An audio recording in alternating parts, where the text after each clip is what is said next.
Puji Tuhan, haleluya. Salam sejahtera dalam kasih Tuhan kita Yesus Kristus.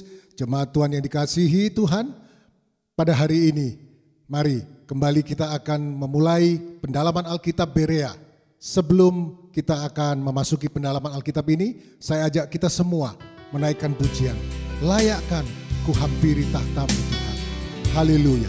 Kita hampiri tahta Tuhan dengan memuji dan menyembah Tuhan.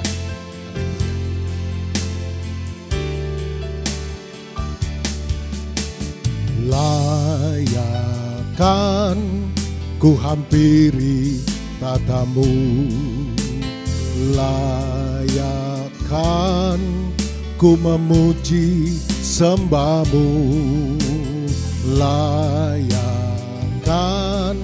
aku di hadapan-Mu merasakan, menikmati hadirat-Mu. Layakkan ku hampiri tahta-Mu, layakkan ku memuji sembah-Mu, layakkan aku di hadapan-Mu merasakan, menikmati hadirat-Mu. Oh, basuh hatiku dengan darah yang mulia, basuh hatiku dari cemar dunia.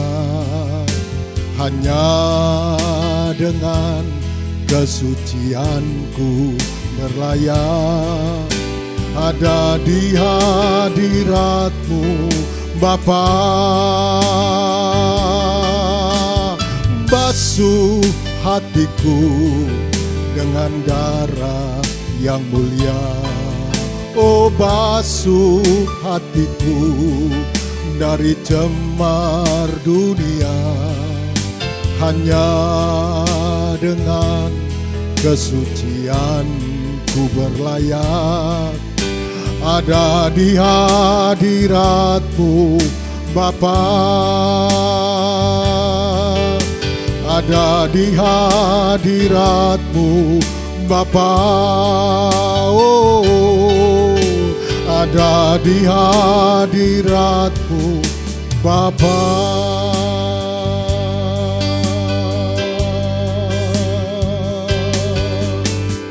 Haleluya, haleluya, haleluya. Mari kita berdoa bersama-sama. Haleluya.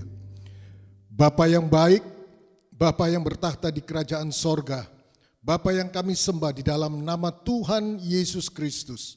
Hari ini Tuhan, kami umat-umat-Mu kembali datang kepada-Mu Tuhan. Kami mengucap syukur dan berterima kasih buat kebaikan-kebaikan Tuhan dalam hidup kami.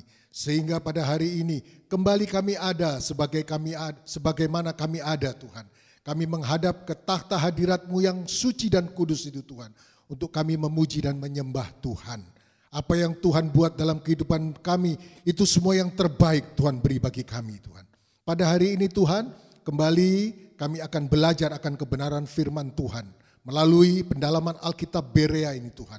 Tuhan, persiapkan hati dan kehidupan kami untuk kami menerima pelajaran-pelajaran Alkitab ini Tuhan. Untuk kami terima firman-firman-Mu lagi dalam hidup kami. Kami ingin belajar lagi mendalami kebenaran firman-Mu Tuhan. Supaya kami hidup suci dan kudus di hadapan-Mu, supaya kami hidup tidak tersesat Tuhan. Oleh sebab itu Tuhan, kami perlu firman-Mu terus Tuhan. Tuhan Yesus, urapi guru kami, urapi hamba-Mu yang akan menyampaikan pelajaran Alkitab ini Tuhan Yesus. Urapan dari tempat yang maha tinggi, hikmat marifat Tuhan, pengertian-pengertian Tuhan yang Tuhan berikan bagi hamba-Mu, itu disampaikan bagi kami umat-umat-Mu yang haus akan kebenaran firman-Mu. Terima kasih Bapa di sorga, urapi kami semua juga Tuhan, umat-umat-Mu yang rindu akan kebenaran-Mu ini Tuhan Yesus. Terima kasih Tuhan, ini yang menjadi doa kami memulaikan pendalaman Alkitab Berea malam hari ini, dalam berkat nama Tuhan Yesus Kristus. Haleluya, amin. Haleluya. Puji Tuhan, saudara-saudara sidang jemaat yang dikasihi Tuhan. Sebelum kita akan memulai pendalaman Alkitab ini, kita akan memuji Tuhan terlebih dahulu. Tiada ku ragu lagi mengikutmu Yesus. Haleluya. Puji Tuhan.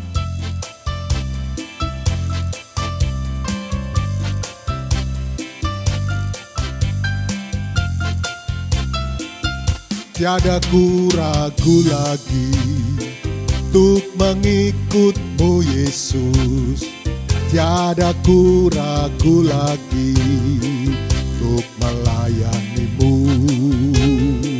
Walau banyak rintangan dan badai pun menerpa, tiada ku ragu lagi untuk selamanya.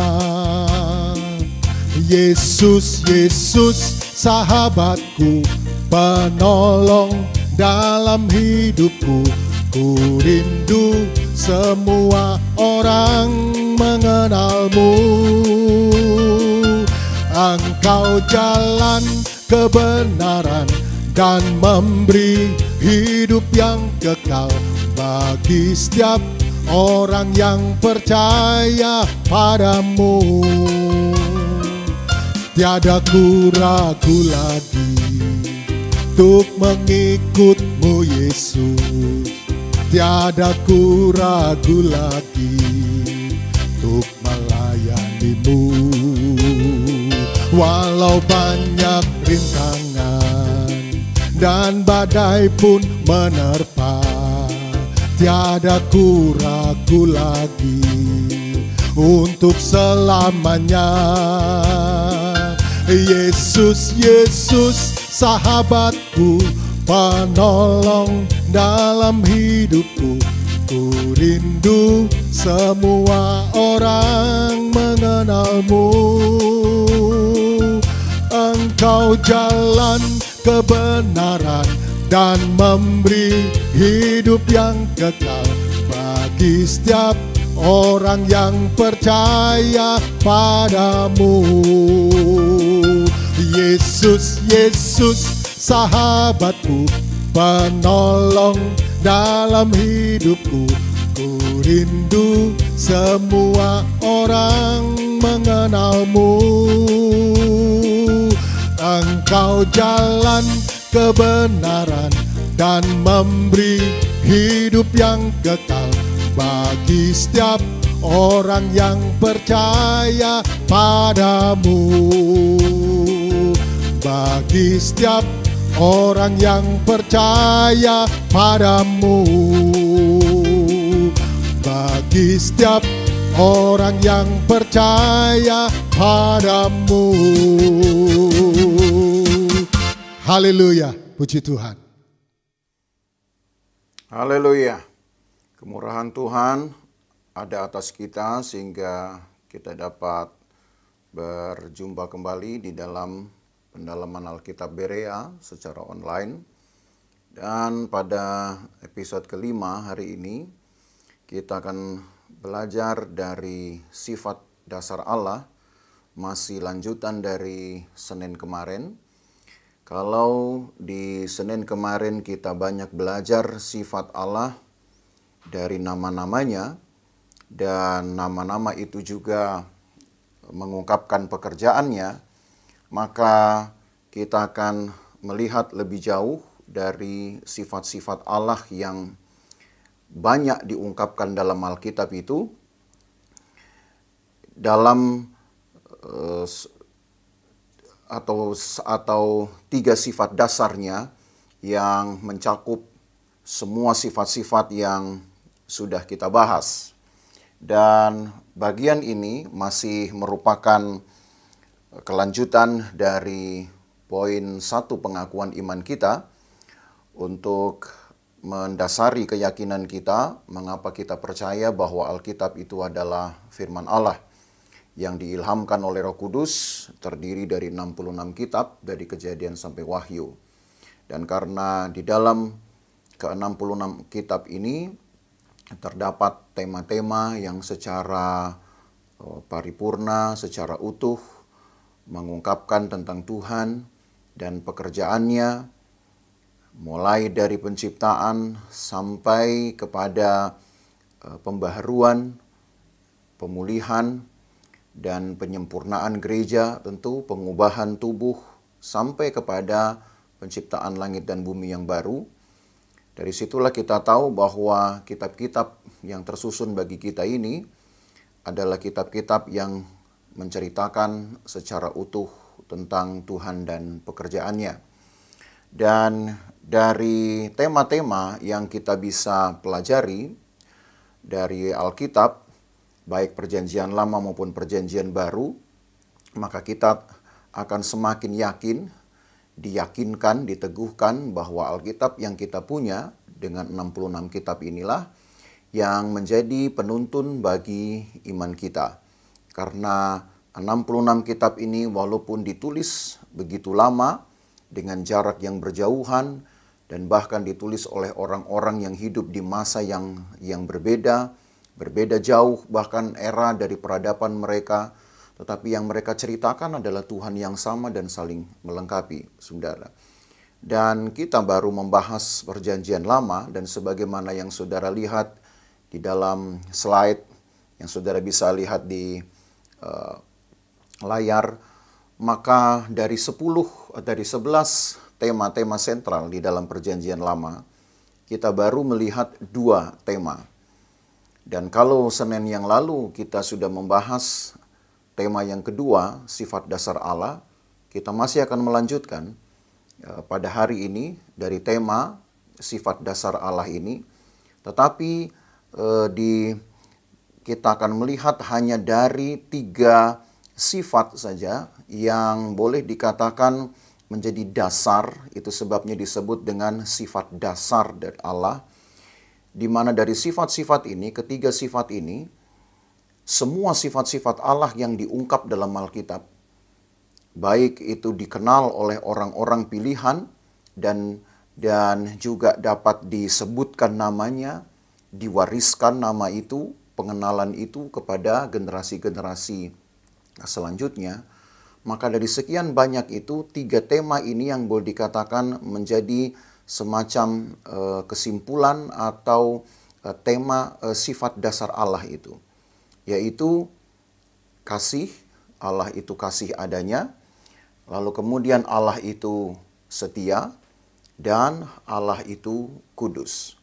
Namun sebelum lebih jauh kita belajar tentang sifat dasar Allah ini, saudara harus tahu bahwa sebenarnya kata sifat, dari kata sifat dasar, ataupun sinonimnya yang sering juga orang sebut dengan kata atribut atau kata karakter, sebenarnya tidaklah cukup untuk memahami Tuhan dengan segala pekerjaannya. Karena Allah di dalam Alkitab dinyatakan sebagai satu oknum atau hakikat yang melampaui segala definisi-definisi, termasuk apa yang dapat dirumuskan dengan kata sifat.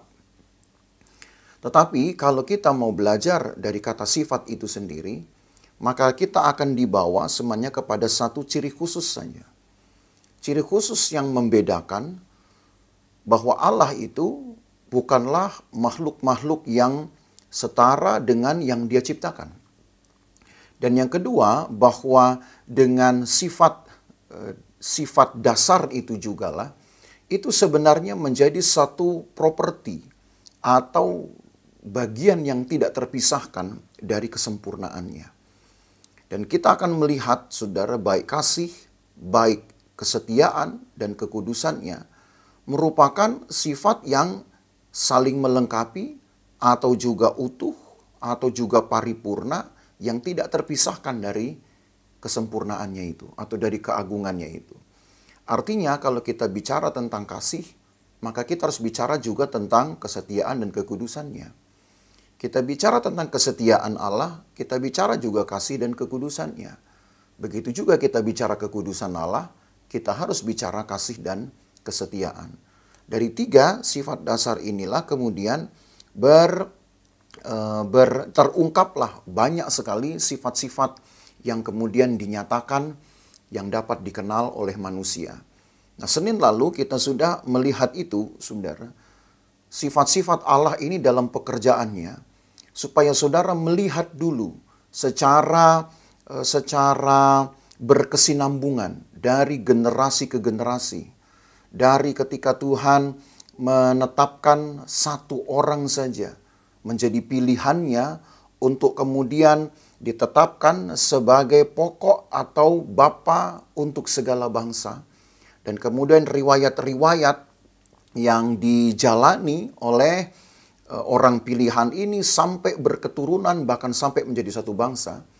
Saudara diajak untuk belajar dan melihat dulu apa yang Allah kerjakan di dalam zaman-zaman atau era-era dari orang atau bangsa pilihan Tuhan ini. Dan hari ini ketika kita sudah memahami, sudah belajar banyak dari sifat-sifat Allah itu, maka saudara akan tahu bahwa dapat dipetakanlah ketiga sifat yang sebutlah yang utama atau sifat dasar ini. Mari kita lihat saudara yang pertama, sifat dasar. Sekalipun tadi saya katakan sifat itu tidak bisa mengungkapkan sebenarnya Allah itu hanya sekedar satu kata saja, baik karakter ataupun atribut, tetapi kelengkapan. Tetapi kiranya dari materi ini, dari pelajaran hari ini, kita dapat lebih mengenal siapakah Allah itu sebenarnya. Sama seperti yang dikenal di zaman dulu melalui pembelajaran Abraham sampai ke zaman Daud. Ya, karena begitulah yang kita belajar Senin yang kemarin. Maka kiranya apa yang mereka alami dan dicatatkan di dalam Alkitab juga menjadi pengalaman kita. Apa yang kita pelajari hari ini kiranya juga akan menjadi satu pengalaman kita. Kita ingin mengalami Tuhan, bukan hanya sekedar belajar atau sekedar tahu. Kalau kita sebut pertama Allah adalah kasih, maka kasih sebagai sifat dasar Allah dinyatakan di dalam kitab Ulangan pasal 6. Mari kita baca dulu Ulangan pasal yang ke-6. Ulangan pasal 6 ayat 4 sampai ayat yang ke-6 dikatakan begini. Dengarlah hai orang Israel, Tuhan itu Allah kita, Tuhan itu esa. Kasihilah Tuhan Allahmu dengan segenap hatimu dan dengan segenap jiwamu dan dengan segenap kekuatanmu. Apa yang kuperintahkan kepadamu pada hari ini haruslah engkau perhatikan. Apa yang harus diperhatikan? Karena Allah itu esa, di dalam keesaannya itulah terpancar atau terungkap kasih Allah ini. Sehingga umat Tuhan harus juga belajar mengasihinya dengan segenap hati. Mengapa harus diserukan seperti ini? Bahkan Musa berkata, apa yang kuperintahkan kepadamu pada hari ini haruslah engkau perhatikan. Sebab apa yang Allah lakukan kepada umatnya, sebagaimana yang saudara sudah pelajari pada Senin yang lalu, adalah pekerjaan yang nyata sekalipun dia tidak dapat dilihat secara nyata oleh orang lain. Bahkan oleh umatnya sendiri. Tapi pekerjaan Allah itu nyata. Dan karena begitu nyata, maka itu tertinggal menjadi pengalaman. Dan karena itu juga ditinggalkan bagi kita melalui Alkitab ini, maka itu harus menjadi pengalaman saudara dan saya. Menjadi pengalaman kita. Itu makanya Musa berkata, apa yang kuperintahkan kepadamu pada hari ini haruslah engkau perhatikan. Jadi dengan demikian kasih Allah ini menuntut juga sebuah tanggapan untuk mewujudkannya. Sebab apa artinya kita belajar kasih Allah, tapi kita tidak memberi tanggapan dan mewujudkan kasih Allah itu kepada orang lain. Itu sebabnya Yohanes di dalam surat 1 Yohanes menulis begini. 1 Yohanes pasal 4 ayat 7 sampai ayat 12. Ayat-ayat ini memang cukup panjang. Tapi baiklah kita memperhatikannya saudara supaya kita tahu tuntutannya di dalam firman Allah ini. 1 Yohanes pasal 4 mulai ayat 7 sampai ayat yang ke-12. Saudara-saudaraku yang kekasih, marilah kita saling mengasihi. Sebab kasih itu berasal dari Allah, dan setiap orang yang mengasihi lahir dari Allah dan mengenal Allah. Barang siapa tidak mengasihi, ia tidak mengenal Allah, sebab Allah adalah kasih. Dalam hal inilah kasih Allah dinyatakan di tengah-tengah kita, yaitu bahwa Allah telah mengutus anaknya yang tunggal ke dalam dunia, supaya kita hidup olehnya. Inilah kasih itu, bukan kita yang telah mengasihi Allah, tetapi Allah yang telah mengasihi kita, dan yang telah mengutus anaknya sebagai pendamaian bagi dosa-dosa kita. Saudara-saudaraku yang kekasih, jikalau Allah sedemikian mengasihi kita, maka haruslah kita juga saling mengasihi. Tidak ada seorang pun yang pernah melihat Allah. Jika kita saling mengasihi, Allah tetap di dalam kita dan kasih-Nya sempurna di dalam kita. Yang saudara harus tahu dari ayat ini, bahwa kalaupun manusia tidak bisa mengekspresikan kasih Allah, maka Allah tetap disebut sebagai oknum atau hakikat yang penuh kasih, yang kasih adanya. Tapi karena Allah menciptakan manusia juga dengan satu tuntutan untuk mengasihi, sebab Allah adalah kasih. Dia menciptakan manusia, menciptakan kita, juga tidak asal menciptakan. Dia menciptakan dengan kelengkapan dan keinginan untuk mengasihi. Maka apa yang Yohanes katakan ini juga harus menjadi perhatian, seperti yang diperintahkan kepada Musa. Seperti ayat yang ke-11 tadi tertulis, saudara-saudaraku yang kekasih, jikalau Allah sedemikian mengasihi kita. Kata sedemikian itu mengungkapkan sebuah pekerjaan besar Tuhan. Dan nanti kita akan lihat lebih jauh, saudara. Apa pekerjaan besar Tuhan di dalam kasih-Nya itu? Apakah pekerjaan itu kemudian hanya untuk dirinya sendiri? Tidak. Itu untuk orang lain. Itu sebabnya Yohanes berkata, jikalau Allah sedemikian mengasihi kita, maka haruslah kita juga saling mengasihi. Jadi harus ada tuntutan, saudara. Dari pengenalan kita akan sifat dasar Allah yang pertama ini, yaitu kasih, ada tuntutan. Tuntutannya adalah kita harus saling mengasihi. Dan apa acuannya? Acuannya adalah tadi Ulangan pasal 6. Ulangan pasal 6 ayat yang kelima.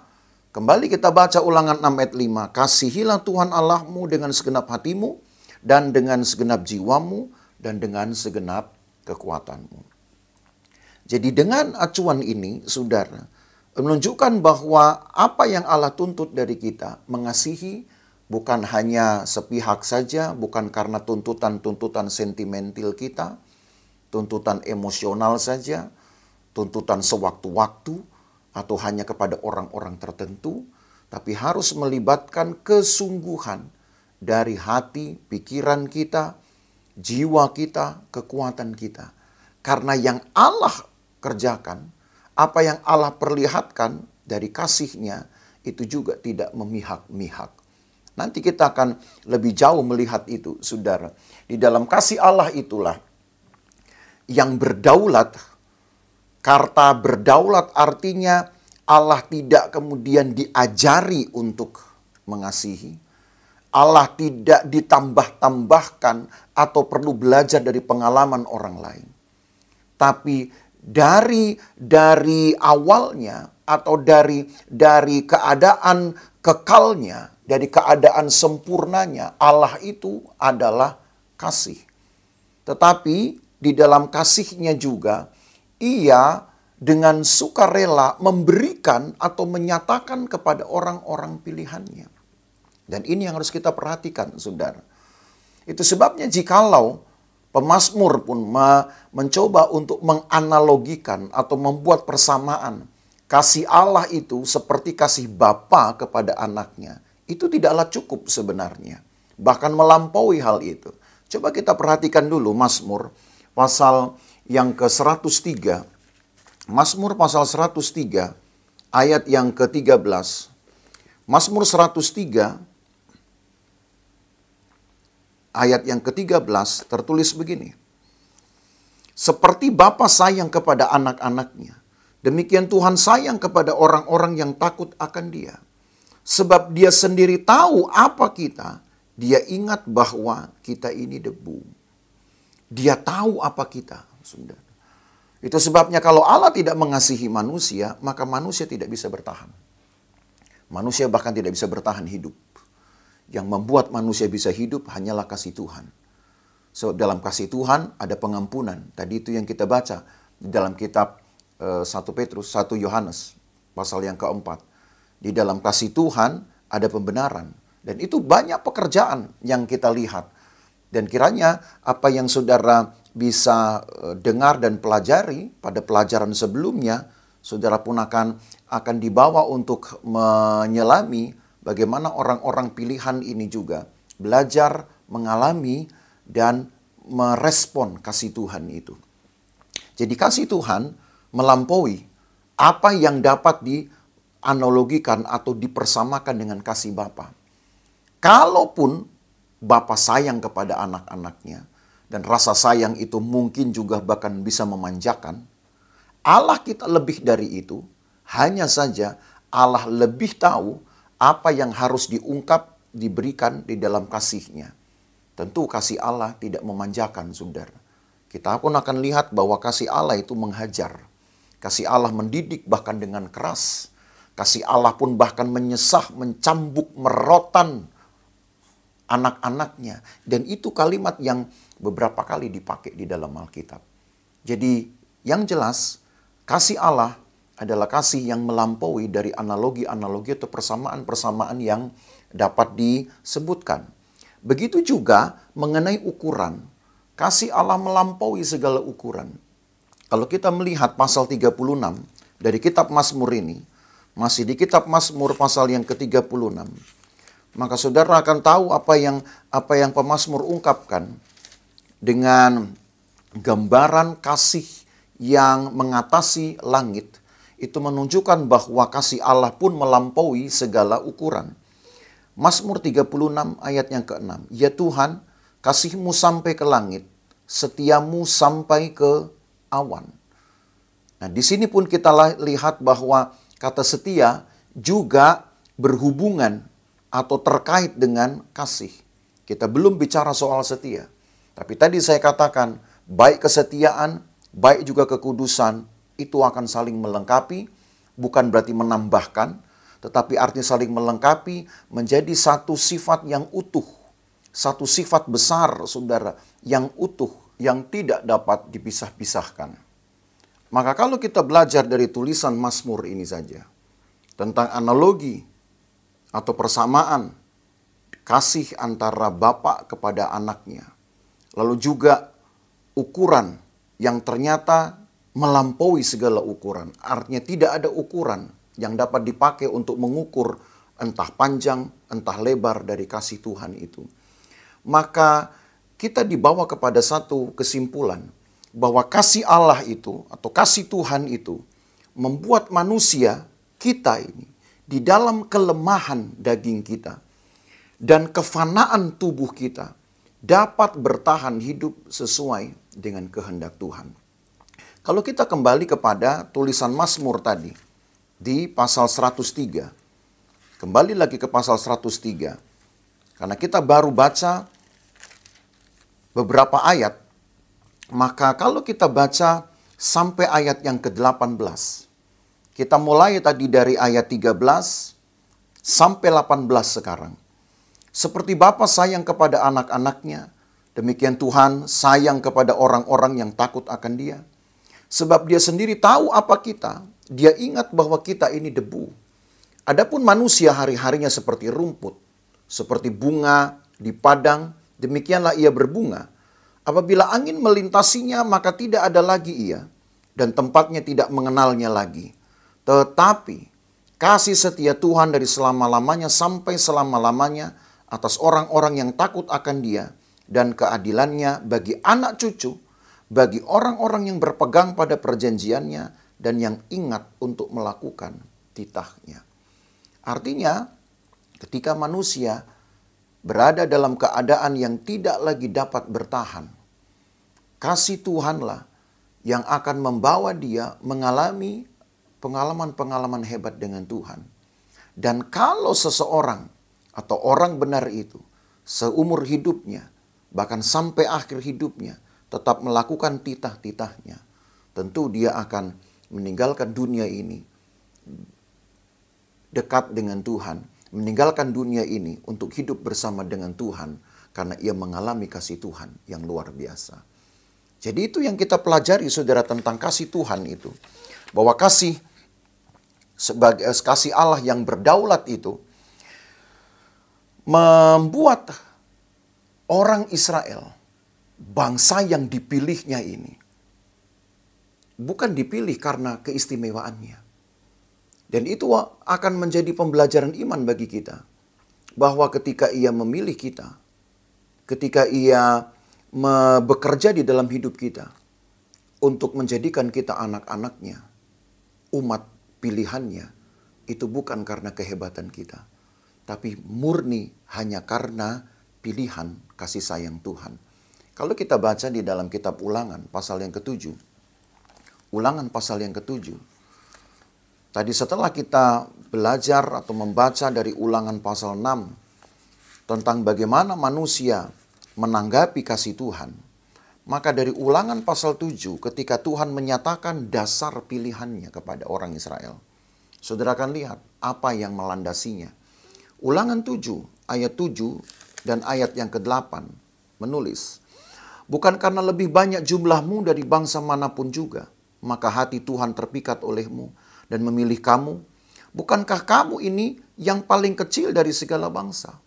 Tetapi karena Tuhan mengasihi kamu dan memegang sumpahnya yang telah diikrarkannya kepada nenek moyangmu, maka Tuhan telah membawa kamu keluar dengan tangan yang kuat dan menebus engkau dari rumah perbudakan, dari tangan Firaun, Raja Mesir." Israel mungkin bukanlah bangsa yang super dibanding bangsa yang lain. Ayat-ayat tadi yang kita baca ayat 7 dan berkata bahwa Israel ini justru bangsa yang paling kecil. Bahkan di ayat-ayat lain nanti saudara akan tahu, saudara dapati.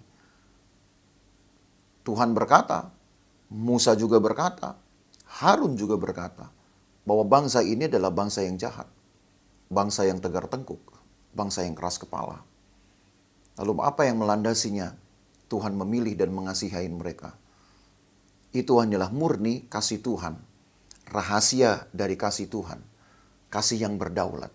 Dia mengasihi bukan karena orang lain lebih dulu mengasihi. Dia mengasihi bukan karena dia belajar dari orang yang lebih punya pengalaman. Siapa yang lebih punya pengalaman, saudara, dari Tuhan? Segala sesuatu, keberadaan ini, Tuhanlah yang mengadakannya. Jadi kalau dia mengasihi saudara, dia mengasihi saya, maka yang kita harus tahu adalah dia mengasihi karena memang dia ingin mengasihi. Dia mempunyai kehendak untuk mengasihi. Walaupun memang kasih itu tampaknya membeda-bedakan. Karena ada satu tema, saudara, dalam kitab Maleakhi. Kita melihat dalam kitab Maleakhi pasal 1. Bahwa Tuhan itu juga membedakan Yakub dengan Esau. Dan pembedaannya itu secara tegas, bahkan secara ekstrim disebutkan seperti ini. Maleakhi 1 ayat 2 dan 3. "Aku mengasihi kamu," firman Tuhan, "tapi kamu berkata, dengan cara bagaimanakah engkau mengasihi kami? Bukankah Esau itu kakak Yakub? Demikianlah firman Tuhan, namun aku mengasihi Yakub, tetapi membenci Esau." Dan selanjutnya. Yang jelas ketika firman Tuhan menulis Allah membenci Esau, maka bukan berarti kebenciannya itu adalah kebencian yang sentimen, atau Allah membuat semacam penolakan atau pembedaan-pembedaan karena emosinya. Bukan. Tetapi karena ia memilih siapa yang harus dikasihani. Dan itu merupakan satu keagungan Tuhan sendiri. Yang jelas pilihan-pilihan itu juga adalah pilihan kasih karunia. Bukan karena memilih-milih sebab satu alasan sepihak. Bukan memilih karena satu alasan emosional tadi. Tapi itu membuktikan bahwa kasih Allah lah yang membuat manusia bertahan hidup. Jadi ayat ini pun sebenarnya ingin menunjukkan bahwa hanya dengan kasih Allah manusia bisa bertahan. Tanpa kasih Tuhan, apapun yang manusia buat, maka dia tidak akan bisa bertahan lama, saudara. Jadi kalau kita kembali kepada sifat dasar Allah ini, yaitu kasih. Kasih Allah inilah yang memungkinkan manusia bertahan hidup. Maka dengan kasih Allah juga kita telah dibawa dekat melalui firman dan Yesus. Yohanes pasal 3 ayat yang ke-16, ayat yang sangat dikenal, menulis seperti ini, saudara. Yohanes 3 ayat yang ke-16, karena begitu besar kasih Allah akan dunia ini, sehingga ia telah mengaruniakan anaknya yang tunggal, supaya setiap orang yang percaya kepadanya tidak binasa, melainkan beroleh hidup yang kekal. Jadi kasih Allah betul-betul membuat manusia bertahan hidup adalah dengan memberikan Yesus. Bertahan hidup bukan berarti apa yang bisa kita pertahankan dalam hidup ini dengan makanan kita, atau dengan mengejar kemapanan hidup. Bukan, saudara. Tapi bertahan hidup artinya karena kita ini adalah makhluk penuh dengan dosa. Dan kalau Allah mau, dari dulu mungkin, Allah sudah membinasakan dosa, maka cerita tentang manusia tidak akan pernah ada. Tapi karena Allah mengasihi, Allah memberi kesempatan manusia untuk hidup, dan di dalam hidupnya itu Allah ingin mempraktekkan kasih, menunjukkan kasih, membuktikan bahwa ia mengenal Allah, maka ia bisa mengasihi orang lain juga, sama seperti Allah mengasihi dia, sehingga ketika kita kembali kepada Tuhan, maka Tuhan dapat menuai kita sebagai orang-orang yang sudah teruji, sebagai ciptaan Allah yang membanggakan, memuaskan hatinya, karena orang ini, dan baiklah orang ini yang saya sebut itu adalah saudara dan saya, selama hidupnya belajar untuk mengasihi orang lain. Jadi itulah kita belajar, saudara, dari kasih Allah. Yang kedua adalah kesetiaan. Ini sifat dasar Tuhan yang kedua, tapi bukan berarti dengan saya memberi nomor kedua seolah-olah ada tingkatannya.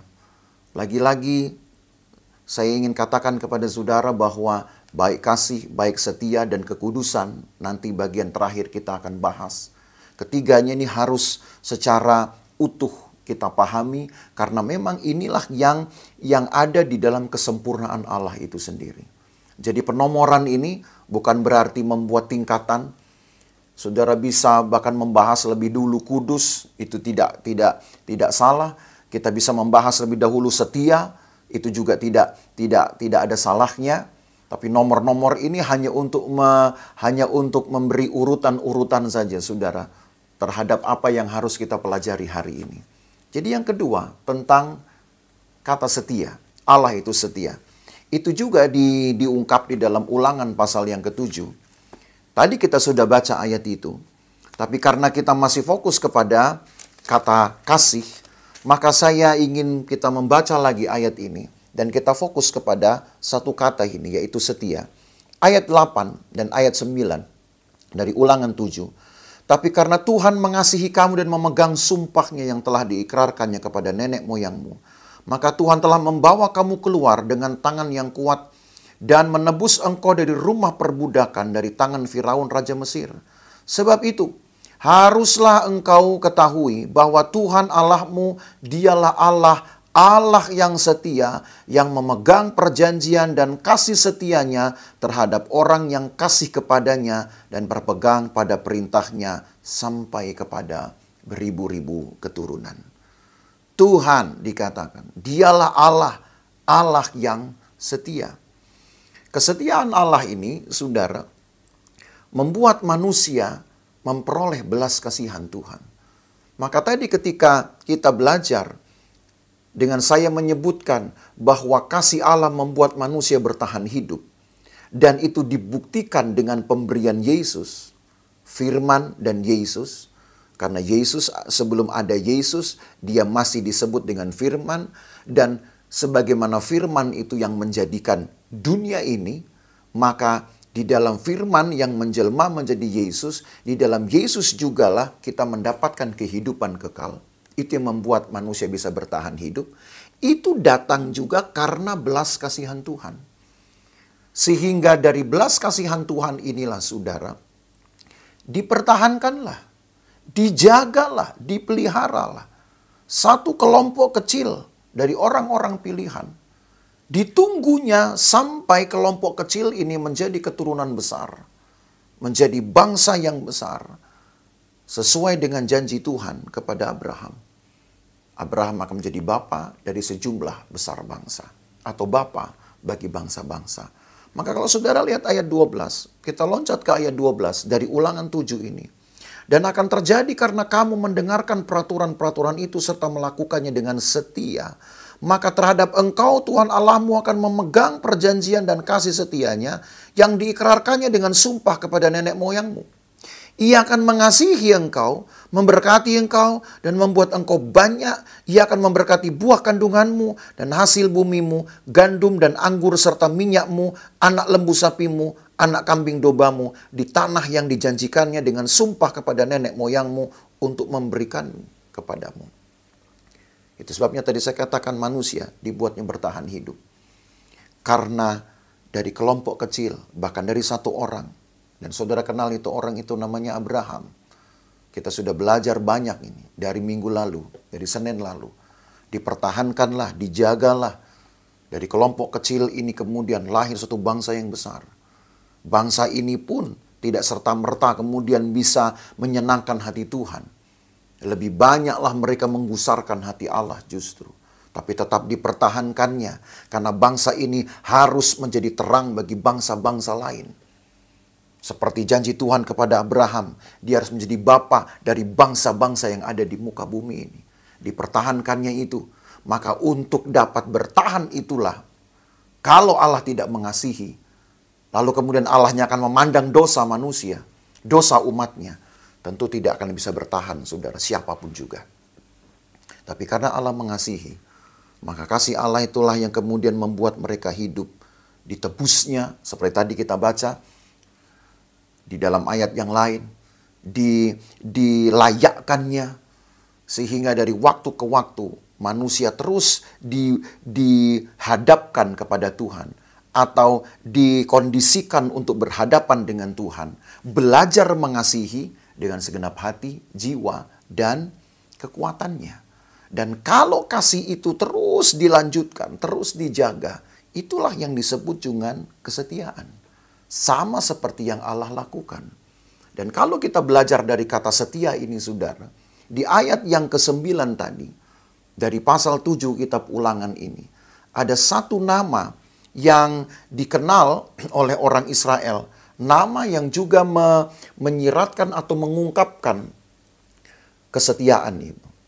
Frasa Allah yang setia dari ayat yang ke-9 itu menyatakan bahwa Allah teguh memegang perjanjiannya sampai bahkan kepada era nabi-nabi, kepada Nabi Yesaya. Saudara bisa melihat ayat yang ada di slide, juga kepada Nabi Hosea. Mereka juga tetap mengucapkan firman tentang Allah yang mengasihi. Tapi yang menarik perhatian saya adalah yang kita pelajari dari sebutan ayat 9 itu, dialah Allah, Allah yang setia. Maka dikenallah satu nama yang disebut dengan HL Haemet.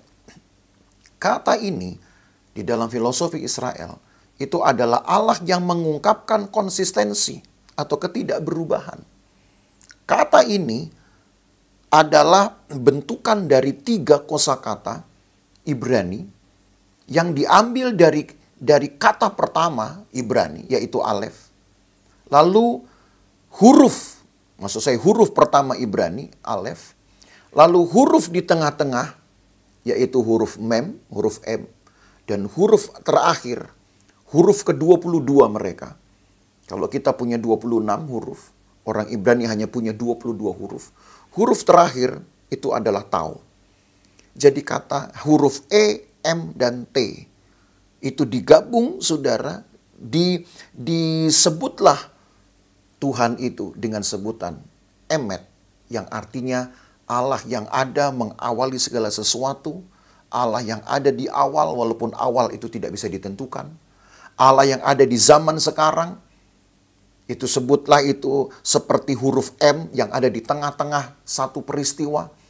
Kita tidak usah mengukur tengah-tengahnya itu secara persis harus dibagi 2 dari awal sampai akhir. Tapi itu menunjukkan Allah yang ada sampai hari ini. tapi juga Allah yang ada sampai di akhir hidup kita. Bahkan ketika hidup kita berakhir, ketika dunia ini berakhir, Allah masih belum berakhir. Karena memang dia tidak akan ada, tidak berakhir, karena tidak ada akhirnya. Jadi dari kesetiaan itulah, saudara, kita tahu bahwa Allah konsisten. Untuk apa? Kalau hanya untuk dirinya sendiri, tentu dia tidak akan menemukan orang yang sepadan, orang yang layak. Maka dipertahankanlah, dikondisikanlah umatnya itu. Kita juga, kiranya dengan kemurahan Tuhan, kita dikondisikan juga seperti umatnya, Israel. Untuk berdiri di hadapan Tuhan dengan mengasihi Tuhan dengan segenap hati, jiwa, dan kekuatan kita secara konsisten. Maka kita pun dapat disebut sebagai orang-orang yang setia. Dan tadi seperti saya katakan bahwa kesetiaan itu berhubungan dengan perjanjiannya. Saya rasa kita tidak perlu melihat perjanjian-perjanjian itu lagi, karena di Senin yang lalu kita sudah bahas membanyak perjanjian. Tapi dengan itulah saudara tahu, ketika saudara belajar dari perjanjian-perjanjian dan riwayat perjanjian-perjanjian yang selalu dibaharui dan bahkan ditambahkan atau ditingkatkan harapan-harapan Tuhan, itulah yang membuktikan bahwa Allah kita itu setia, saudara. Jadi kesetiaan Allah itu memelihara kita. Kesetiaan Allah melengkapi kita. Kesetiaan Allah dinyatakan hanya untuk membuat satu perbedaan, bahwa Tuhan itu bukanlah sembarang makhluk atau bahkan makhluk yang dibatasi oleh kefanaannya dengan waktu.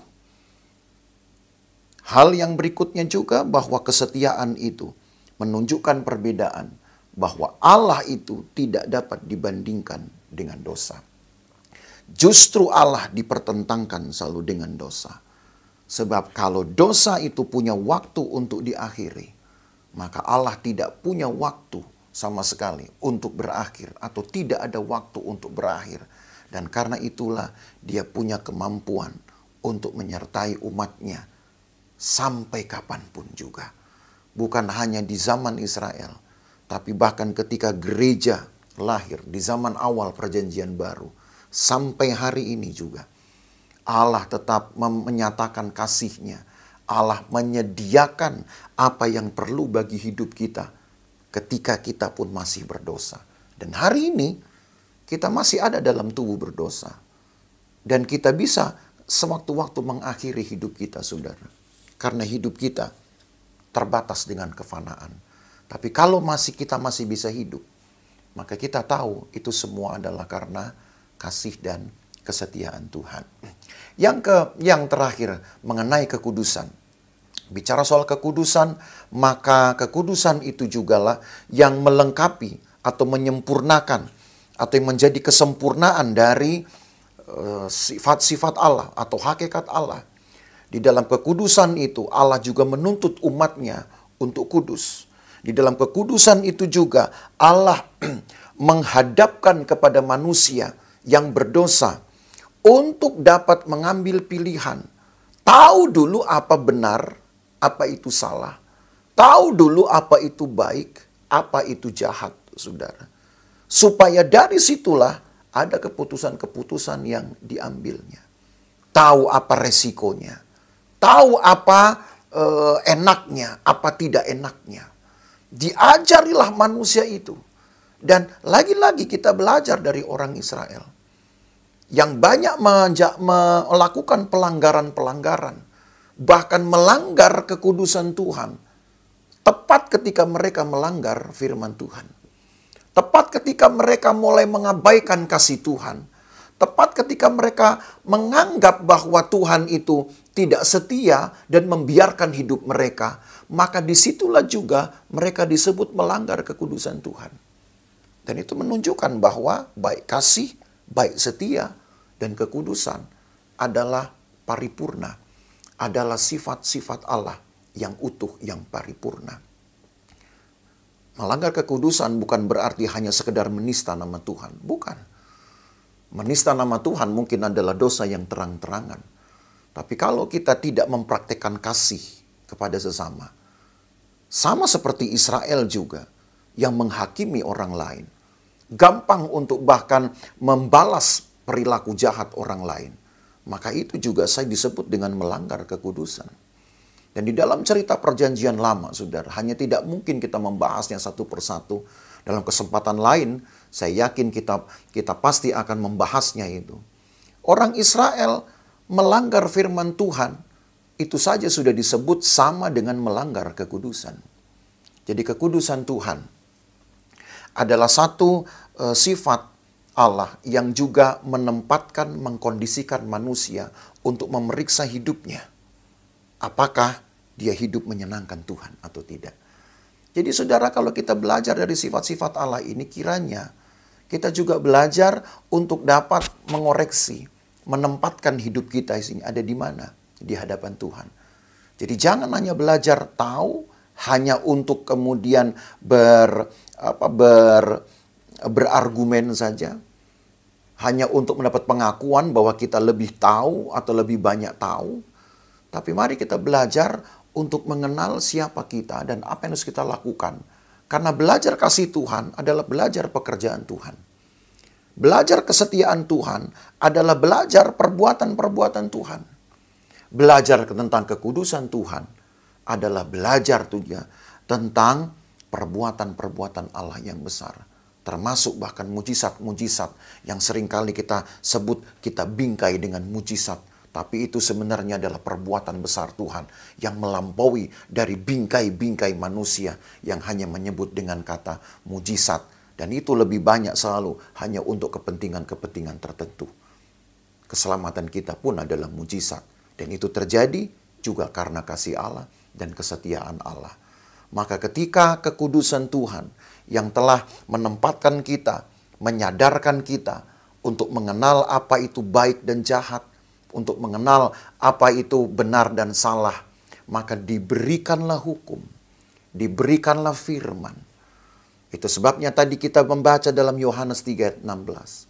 Firman itulah yang kemudian menjadi manusia, melakukan lebih banyak, melakukan lebih besar, lebih agung dari apa yang bisa kita katakan dengan kata ya atau amin saja. Mari kita lihat saudara dalam Roma pasal 2. Hukum ini diberi supaya manusia di dalam hati nuraninya dapat merasakan dan kemudian mengambil keputusan. Roma pasal 2 ayat yang ke-15 tertulis, sebab dengan itu mereka menunjukkan bahwa isi hukum Taurat ada tertulis dalam hati mereka, dan suara hati mereka turut bersaksi, dan pikiran mereka saling menuduh atau saling membela. Jadi kalau kita melakukan sesuatu, kita mungkin awalnya tidak tahu. Mungkin saja awalnya kita tidak tahu bahwa yang kita lakukan itu benar atau salah, baik atau tidak baik. Maka kita perlu membaca firman. Dan harus membaca firman supaya kita tahu bahwa apa yang kita lakukan itu benar atau salah, baik atau tidak baik. Kecuali kalau memang kita sudah tahu, lalu kita berlagak tidak tahu, kita pura-pura tidak tahu, maka itu adalah pembohongan, saudara. Itu pun disebut dengan melanggar kekudusan Tuhan. Jadi ada acuan yang Tuhan berikan. Tadi mengasihi Tuhan. Kita diajak untuk mengasihi Tuhan dengan segenap hati, jiwa, dan kekuatan kita. Dan biarlah mengasihi Tuhan itu juga konsisten dari waktu ke waktu, seumur hidup kita. Walaupun mungkin kita masih bisa mengukur kasih Tuhan. Tetapi setidaknya Allah melihat. Allah bisa melihat. Karena Allah pun menguji sebenarnya dalam sepanjang riwayat hidup kita. Apakah kita sungguh-sungguh untuk mengasihi Tuhan? Dan itu yang akan membuat kita menyadari bahwa kalaupun kita sempat turun naik, jatuh bangun hidup kita, Allah tidak kemudian mengganti atau kemudian Allah membuat satu perlakuan yang berbeda dari mengasihi kemudian menjadi sedikit mengasihi. Dari setia kemudian berubah menjadi agak setia atau tidak setia. Tidak, Allah tetap setia. Dan itu juga yang akan membawa kita untuk menghormati Tuhan. Sehingga kita tahu memilih perbuatan-perbuatan yang baik, yang berkenan kepada Tuhan. Karena hidup kita pun ada oleh karena belas kasihan Tuhan. Jadi dengan demikian saudara, dari sifat-sifat dasar Allah ini, kita hanya belajar memang 3 sifat: kasih, kesetiaan, dan kekudusan. Tetapi sifat-sifat ini sebenarnya adalah satu kelengkapan dan kesempurnaan dari Allah sendiri, yang di dalamnya juga terungkap sifat-sifat yang banyak sekali. Dan sudah kita pelajari saudara dalam 2 Senin ini. Dan kiranya sifat-sifat itu akan menyatakan perbuatan dan pekerjaan yang besar, bukan hanya pada masa lalu, bukan hanya dalam sejarah bangsa Israel atau sejarah umat Allah, tapi juga akan menyatakan perbuatan dan pekerjaan besar Tuhan di dalam hidup kita. Untuk membuktikan satu hal, Dia tetap ada. Dia akan terus ada, saudara. Kalaupun dunia ini sudah tidak ada, kita juga tidak ada, Dia tetap ada. Maka kalau kita punya Allah yang tetap ada, kasih-Nya tetap ada, kesetiaannya terus berkelanjutan, kekudusannya pun tidak akan berkesudahan, tidak akan berakhir, maka pantaslah kita percaya kepada Tuhan seperti itu. Kepada Tuhan yang juga sudah terbukti ada dan terbukti dapat mengubah sejarah, membaharui sejarah, dan bahkan menciptakan hal yang baru. Tuhan memberkati kita, Bapak Ibu Saudara. Sampai di sini pelajaran kita tentang sifat dasar Allah. Maka Senin yang berikutnya lagi kita akan belajar dari tema-tema perjanjian lama yang lain untuk melihat keutuhan dari Alkitab ini, membuat kita yakin mengapa kita harus percaya bahwa Alkitab ini adalah firman Allah. Mari kita berdoa. Terima kasih Tuhan untuk waktu yang baik. Kami belajar dari firman Tuhan tentang sifat-sifat dasar Tuhan. Bahwa Engkau adalah kasih, Engkau setia, Engkau juga kudus adanya. Dan ketiga sifat ini bukan berarti Allah mempunyai tingkatan-tingkatan.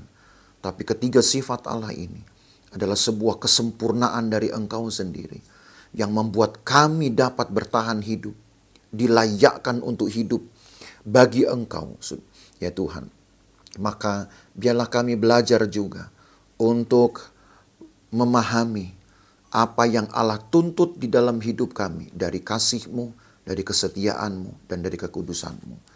Tuhan, jauhkan dari kami satu keinginan hanya untuk sekedar mengkonfirmasi atau memproklamirkan pengetahuan kami, seolah-olah kami lebih tahu dari orang lain.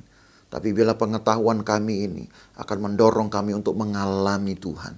Dan ketika kami mengalami Tuhan, kami ingin membawa pengaruh kepada orang lain. Tuhan berkati kami, Tuhan berkati mereka yang dengan setia selalu belajar bersama-sama lewat tayangan ini untuk mendatangkan pujian bagi Tuhan seumur hidupnya. Terima kasih banyak Tuhan Yesus. Kami sudah berdoa dalam nama Tuhan Yesus Kristus. Haleluya. Amin.